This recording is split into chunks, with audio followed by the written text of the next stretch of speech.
Hi guys, so good morning and welcome back to my magical world. It's me, Frostbite, your favorite celebrity here in the Philippines. It's 11:05 in the morning right now, and today is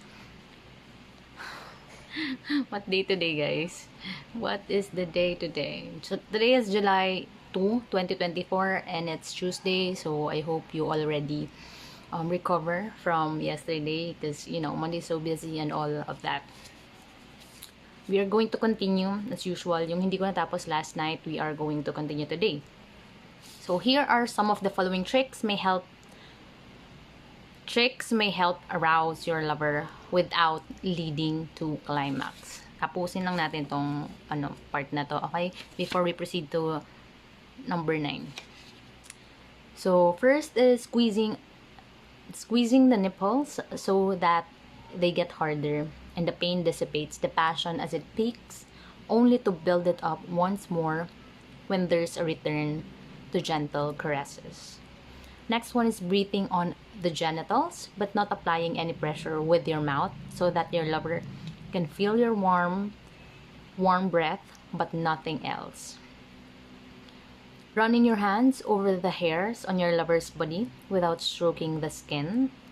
Next is licking and nibbling the inner thighs, occasionally letting your lips stray to the genitals.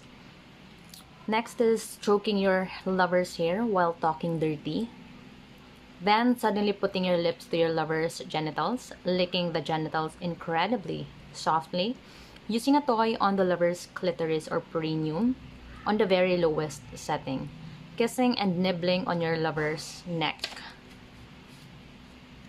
Another one is rubbing the fingers over the clitoral hood but not touching the tip of the clitoris.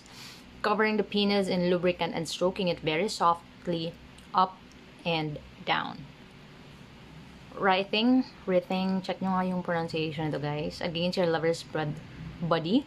Letting your genitals press together. Make sure you use a condom for this unless you've both been tested for STIs and have pregnancy prevention in place, as there are sperm in pre-cum, so it's still possible to get pregnant without penetration. Slapping the buttocks while performing oral. Hovering your hands just over your lover's genitals, refusing any contact until you are good and ready. So the loser is the first person to beg for release. The winner gets to choose his sexual favor as a prize, but only after doing the decent thing and allowing the loser to climax. We're done, guys. Yan. I think we only have 2 numbers left. Page 9, chapter.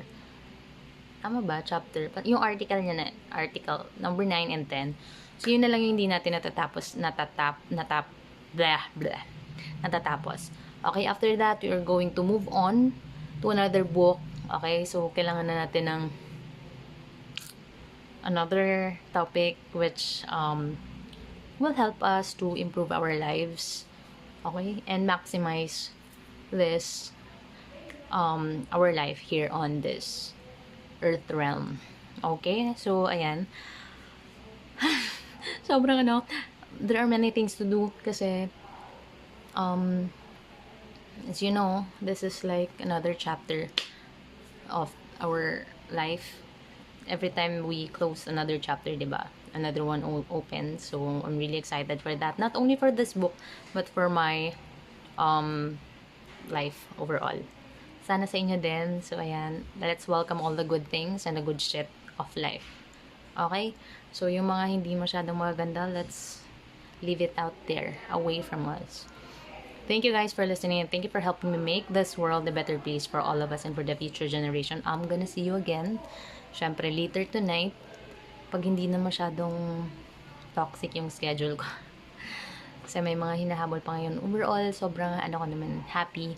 And, kasi nakakatulog na ako ng medyo, although puyat pa din, pero medyo peaceful yung sleep ko lately. So, ayan. I'm gonna see you again, guys. And have a wonderful day. Bayan, tagal matapos nung 5 minutes. Tapos ko kasi, guys. Dami kasi sinasabi. Sige na, ingat.